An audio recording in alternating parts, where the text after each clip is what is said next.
was a treasure buried deep beneath the stone, and the valley people swore they'd have it for their very own. Go ahead and hate your neighbor, go ahead and cheat a friend, do it in the name of heaven, justify it in the end. There won't be any trumpets blowing come the judgment day, on the bloody morning after, one tin soldier rides away.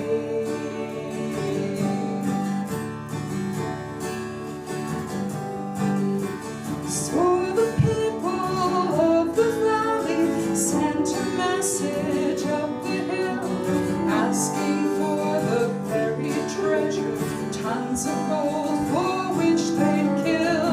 Gave an answer from the kingdom, with our brothers we will share all the secrets of our mountain, all the riches buried there.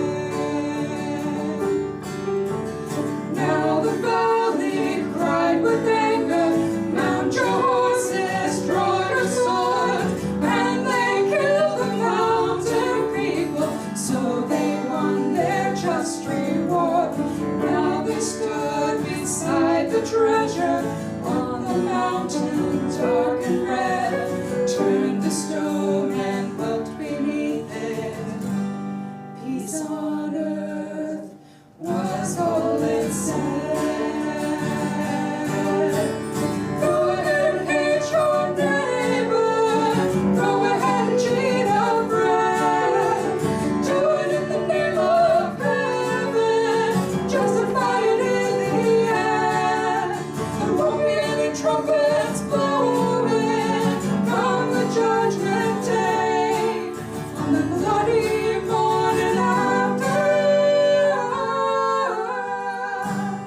one tin soldier rides away. Go ahead and hate your neighbor, go ahead and cheat a friend, do it in the name of heaven, justify it in the end. There won't be any trumpets blowing come the judgment day, on the bloody morning after, one tin soldier rides away.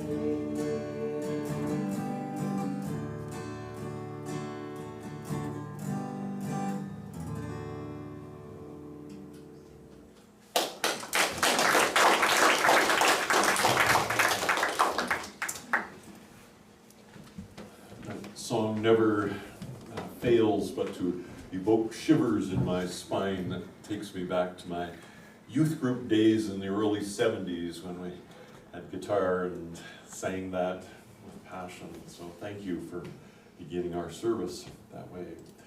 And welcome everyone to this beautiful day as we come together in the beginning of September, the frenetic month of engagement and re-engagement in our life and ministry and school and all the good things that September's energy brings. We're going to finish being in the downstairs sanctuary. This is a sanctuary, and we will move back to the upstairs Great Hall next week, and hopefully we can carry the same kind of energy that we've had in our summer services back into that larger space upstairs. So look forward to that. I'm wearing my Creation Time stole. Doesn't begin till next week, but Creation Time is always, for me, all year round, so I could wear the same stole. So we'll welcome you back there. I think we have an important announcement to begin here.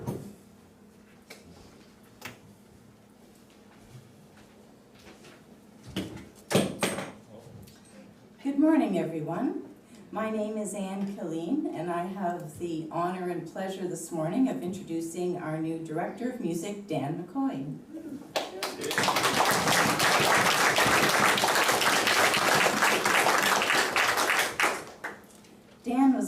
recently Director of Music for Trinity United Church in Gravenhurst. He comes to us with a Bachelor of Music and a Master of Music from the University of Toronto, as well as a Master of Music from the University of Music Franz Liszt in Weimar, Germany. Dan has extensive experience in church music and in directing church choirs. He has formed community music groups, including a youth choir and a multi-generational ukulele group in Muskoka. Dan has previously accompanied groups such as the King Edward Choir in Barrie, the Elderberries Choir in Gravenhurst, and the Cellar Singers here in Orillia. Dan is an accomplished pianist and organist and plays ukulele and guitar as well. Dan, we are so pleased to have you join our St. Paul's community. We are excited about getting to know you and about creating wonderful music with you. Please join me in giving Dan a warm St. Paul's welcome.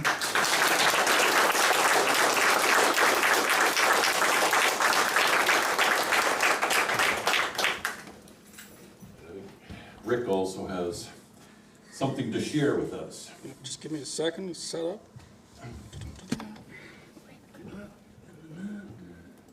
All right, and I'll take this, and there we are.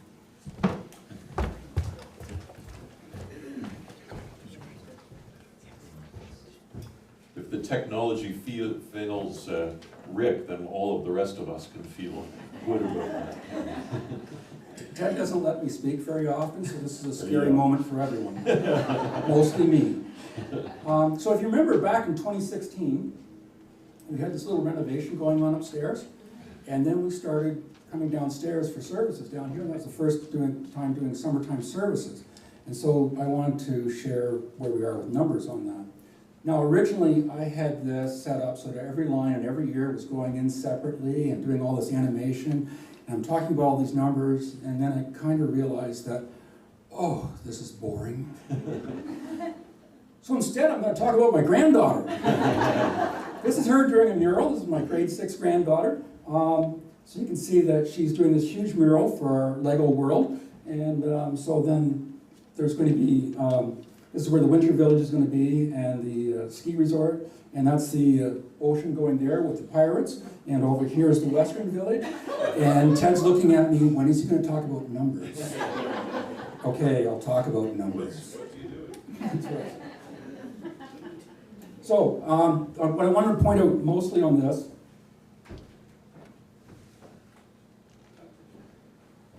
that thick purple line there, okay? Because that's this summer, right? That line there. This is last summer, the lowest one. And these 3 lines here, that's pre-COVID. And you'll notice that this summer, the numbers are going and touching and crossing other years, and that's not including the online people, because normally we have 5 to 7 households at home watching live right now. Hi, Barb. I'll say hi to Dave, but Dave doesn't watch until like Tuesday or Wednesday. I just wanted to point that out to you. And all of that, you don't need to know all those numbers, and you don't really care about that, I know. The main thing I wanted to do is, I really like the numbers and the people have been coming out, and it's been a really positive summer. And I want to say thanks for attending. Those of you online, thanks for attending, and those of you coming each week, thanks for coming.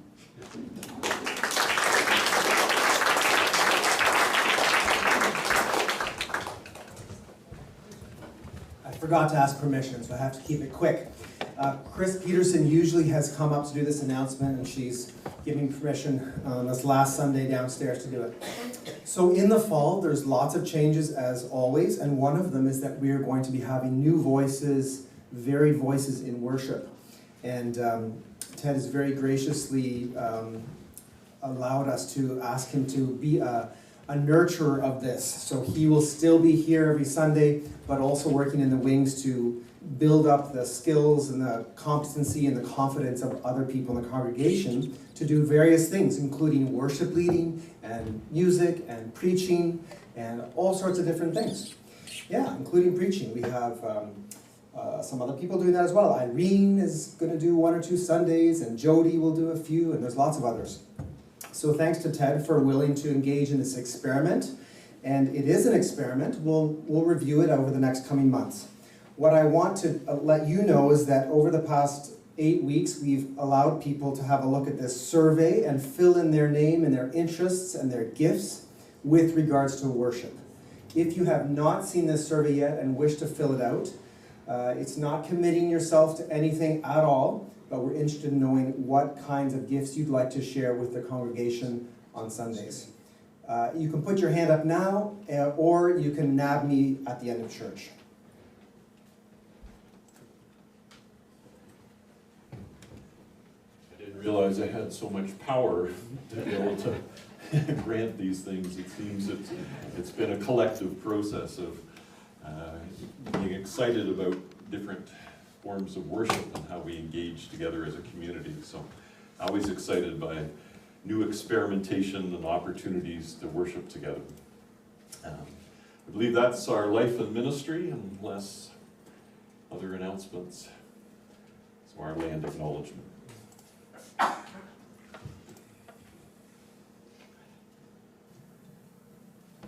We respectfully acknowledge the southern watershed of Manadowitz-Agayagan, Spirit Lake, Georgian Bay and Wayaseagning, Shining Lake, Simcoe, and centrally Lake Couchiching waters, and lands that have historically sustained the lives of Wendat and Anishinaabe, including the Ojibwe, Odawa, and Potawatomi nations, collectively known as the Three Fires Confederacy of the Anishinaabe and centrally Rama First Nation, the keepers of the Minjikaning fishing weirs.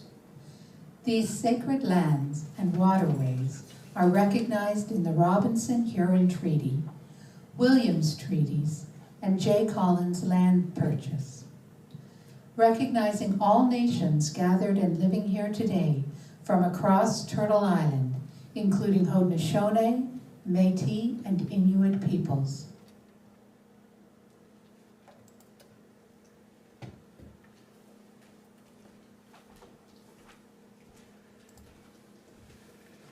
Indeed, we are on sacred land and sacred space as we come together to celebrate in this Pentecost season, a season of the Spirit enlivening us with questions and interest in what it means to be followers in this time and this place.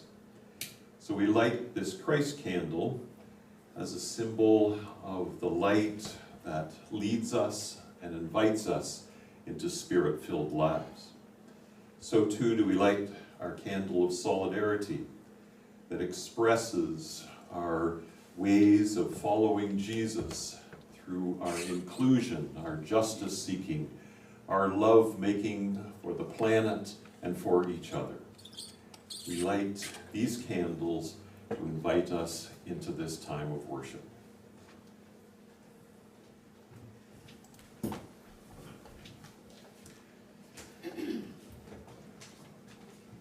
Seems appropriate then to begin with Let There Be Light. And we'll stay seated so we can see over each other.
Spirit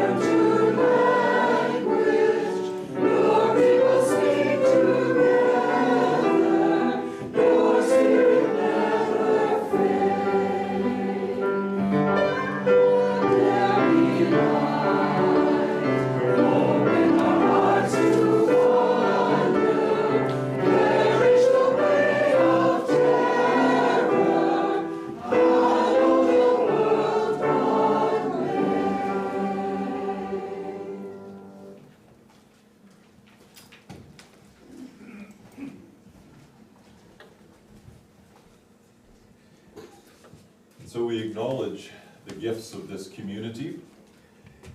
I'd like to begin by acknowledging Katie and the great work she has done in putting together these PowerPoints this summer while she's been off. And thank you for that gift of doing such a wonderful job in doing that for us.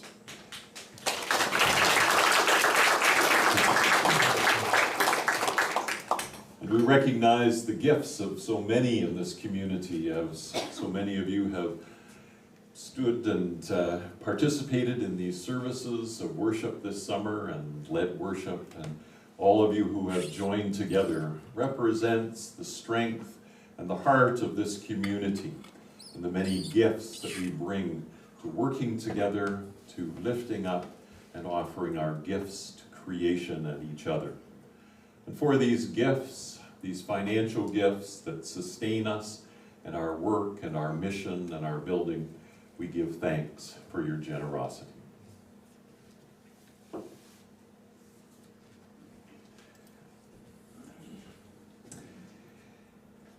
And so the scripture reading this morning from the lectionary passage is one that is a challenging one. It talks about the context of crucifixion and what that meant to the followers of Jesus, and this struggle in the dialogue. I'll pick up on it in my reflection. From that time on, Jesus began to show his disciples that he must go to Jerusalem and undergo great suffering at the hands of the elders and chief priests and scribes, and be killed, and on the third day be raised.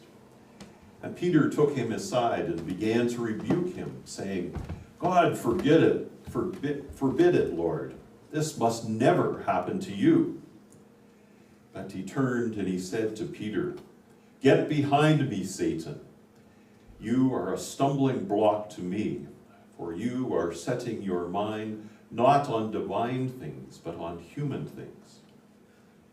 Then Jesus told his disciples, If any of you want to become my followers, let them deny themselves and take up their cross and follow me.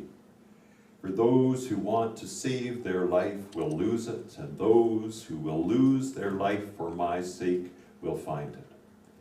For what will it profit them if they gain the whole world but forfeit their life? Or what will they give in return for their life? For the Son of Man is to come with his angels in the glory of his Father, and then he will repay everyone for what has been done. Truly, I tell you, there are some standing here who will not taste death before they see the Son of Man coming in his kingdom.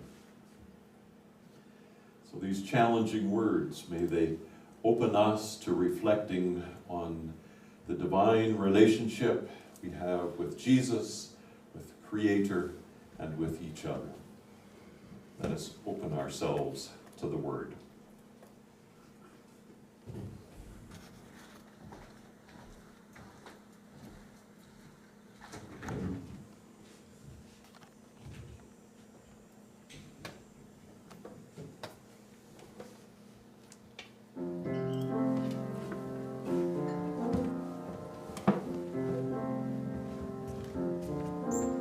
As the wind songs through the trees, as the stirring of the breeze, so it is with the Spirit of God. As the heart made strangely warm, as the voice within the storm, so it is with the Spirit of God. Never seen, never known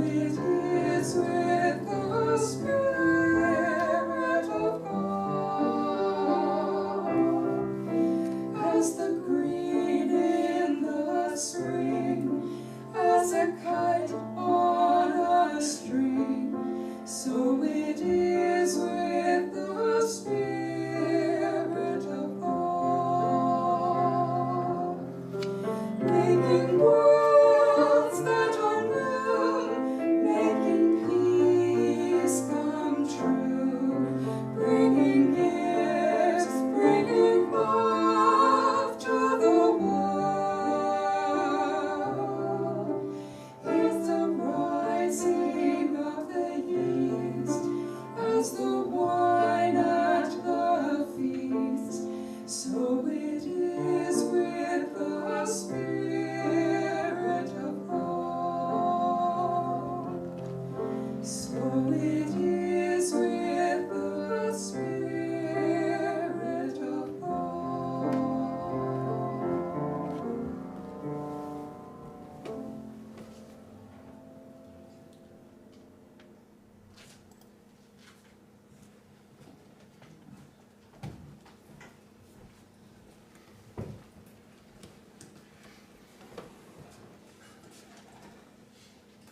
So I sort of groaned at the beginning of the week when I saw what the Bible passage was, this heavy passage around crucifixion and Jesus' relationship with Peter and telling Peter that he's Satan, and Jesus having to go to Jerusalem to be crucified.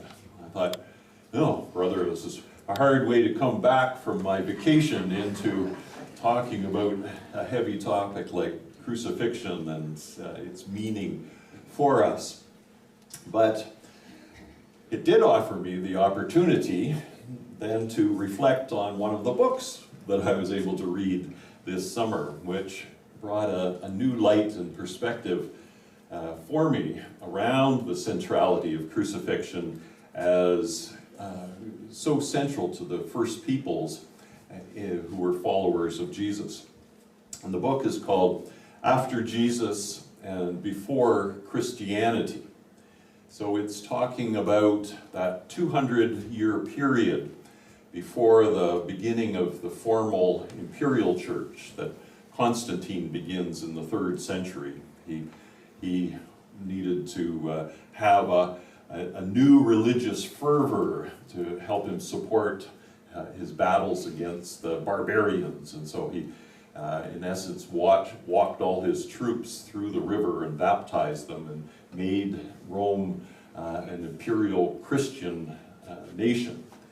But before that time, in that 200-year period, there was all kinds of flux as people experimented with what it meant to be followers of the anointed. And the emphasis around crucifixion was an essential part of the gathering of these communities. We, in our theology and in our practice, we understand that that represents Good Friday, and that leads to Easter. And for most of us in our context, we are happy to sort of skim over Good Friday and come to Easter and what it means to be resurrected and part of living the Spirit. But in this 1st and 2nd century, the authors help us to understand that crucifixion was the means by which the Roman Empire controlled people. It was almost a daily occurrence. It was how people lived their lives under this state of terror that the Roman Empire imposed. And when the Jewish people rose up in 70 AD and in 132, they literally killed thousands and thousands and thousands of Jewish people outside of Jerusalem by crucifixion, which is, as we know, a horrible, horrible way to die. And it was the way anybody that's kind of acted up or was rebellious was crucified. It was a way of social control. And so it's hard for us to put our minds around what that kind of living condition was. I mean, we can imagine it in some repressive authoritarian states these days and the kind of realities of those places. But for us, it's hard to imagine living under that terror and that reality. So in this biblical passage then, Jesus is talking to Peter and the disciples about this reality that if they go to Jerusalem, that's likely the outcome. Anyone that was the slightest bit rebellious would face that. And so he knows that he's walking into that circumstance, and that is the context in which they lived, to hold a different vision than Rome and the emperor, or the emperor called himself the savior, the king, the divine presence. So any threat to that met with this horrible death. So we need to understand then that these folks who were living under this threat, it actually turns around for them in that they understand, even though Jesus died, many of them died, and they understood that that was the context. And so it wasn't so much a failure on the part of Jesus, but just a reality. And what was unique about Jesus was that they gave the people who had been yearning in the synagogue and for the Judean people for a Messiah, for an anointed one, as they like to call Jesus, the anointed one, this sage, this person who, through clever parables and stories that turned the Roman oppression on its head and made them laugh even in this context. They have this image that Jesus lived even beyond this horrible death.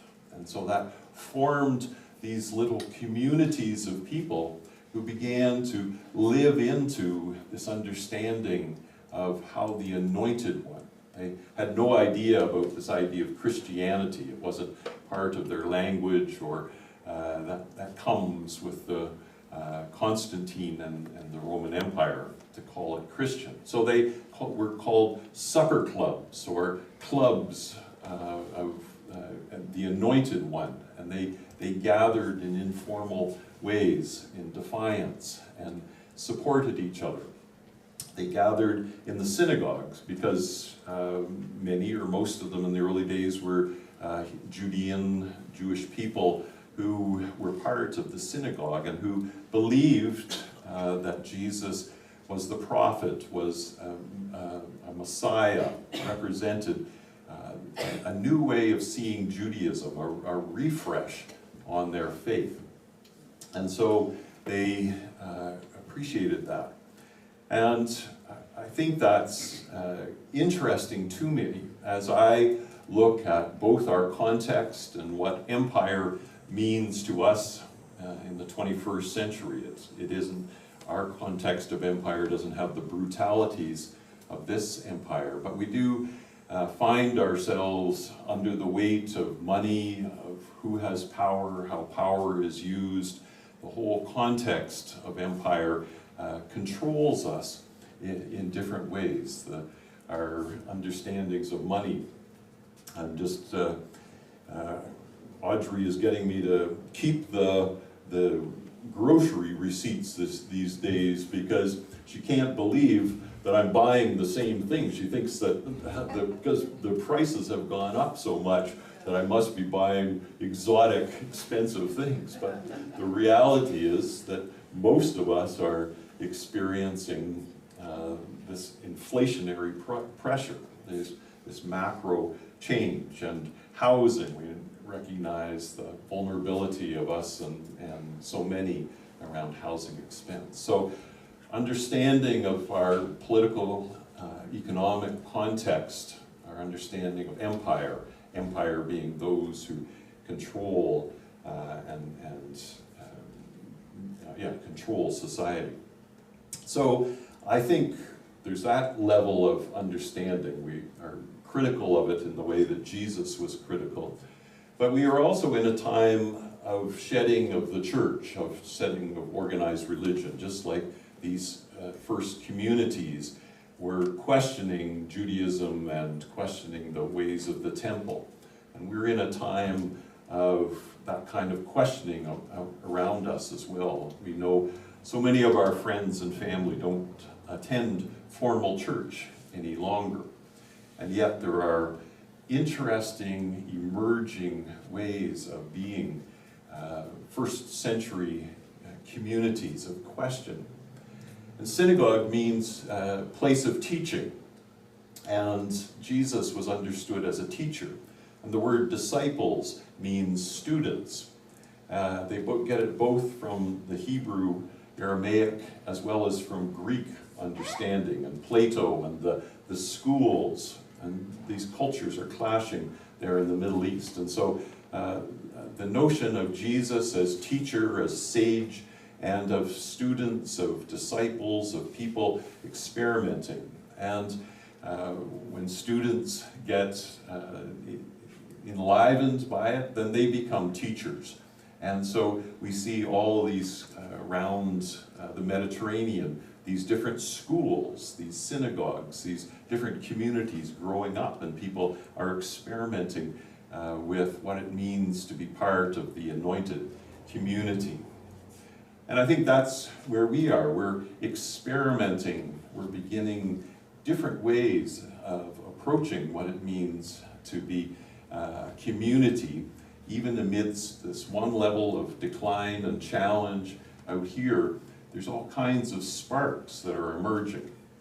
Nick and Chris introduced that we're going to evolve or change and experiment with our worship configurations to give more voice to how we worship together.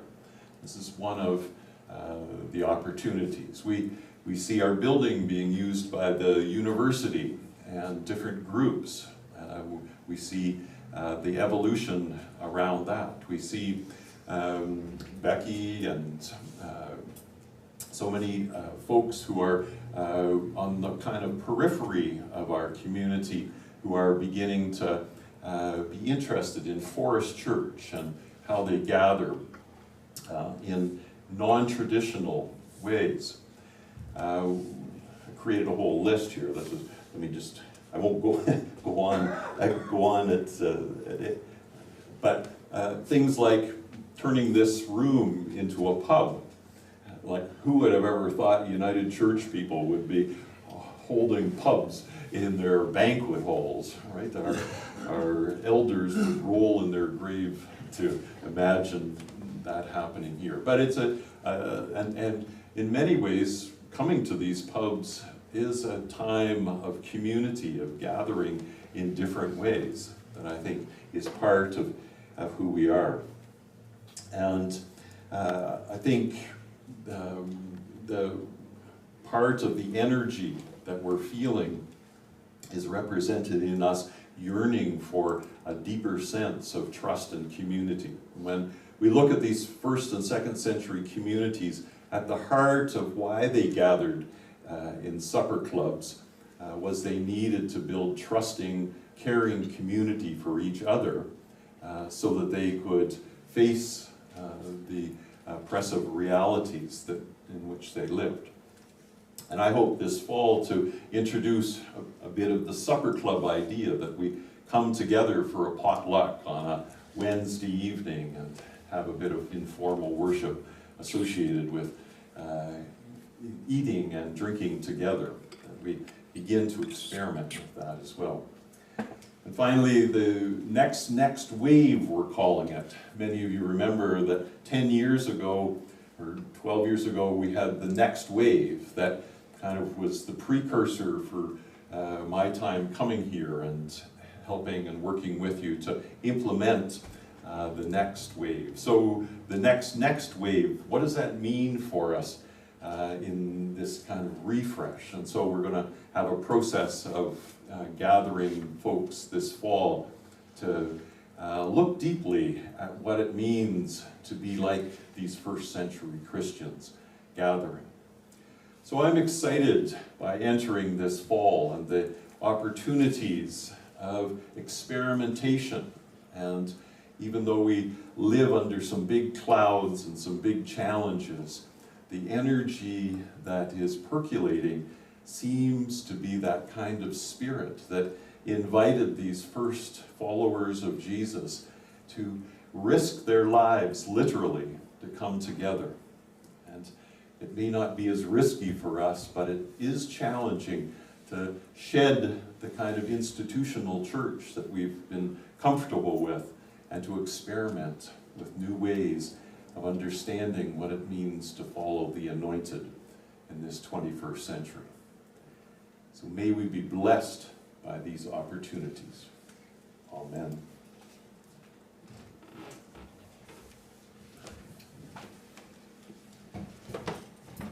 Sing together, Seek Ye First.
Benediction first, and then we didn't have to have the final benediction here.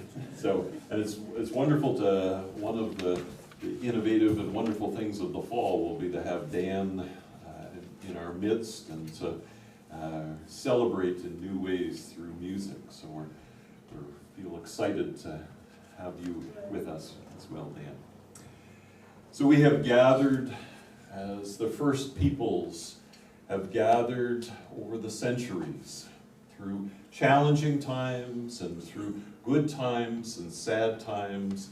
We have come to yearn for that deep sense of spirit that invites us beyond ourselves, that invites us into the beauty and wonder and gift of creation.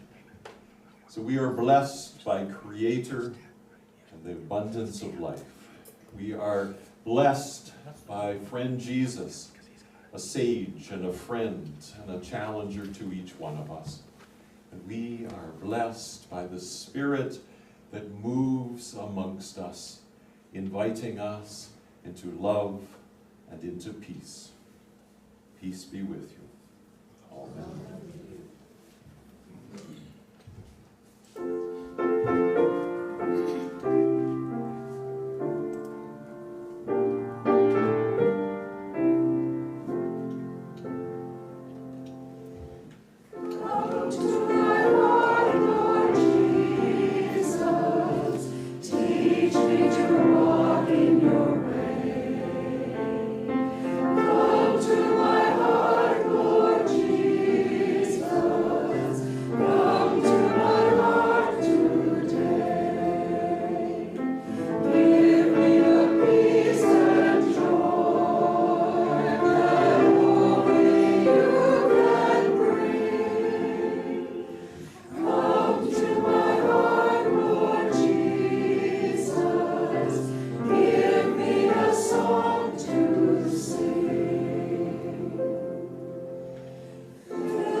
Enjoy.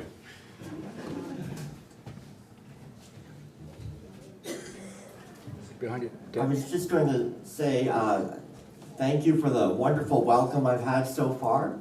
And what I've noticed about this wonderful place is that there's so many talents out there. I was at Blair Bailey's retirement celebration here, and I got to see how many talented people musically and otherwise there are. So looking very much forward to being part of that and helping foster that and being fostered by that. So I just want to say next week is my first official Sunday up in the sanctuary, and I've invited a special 12-year-old violin virtuoso from Barrie. I've been working with him, and he's just finished his grade 9 violin exam for the Royal Conservatory. So he'll be here, so that's a great week to invite people who haven't been invited recently, or people who are newly invited, or for you to get up and get here on Sunday to see 10 minutes before the service. He's going to play Vivaldi's Summer, all 3 movements, a violin concerto, and in the middle of the service, a Beethoven, and at the end, some Dvorak. So it's a real musical treat, and it's wanted to make sure I got off on the right foot here, and so that's my gift to you, to bring him in here. So please bring yourselves and anyone you might know. So thank you. And now I'll post-lude you out.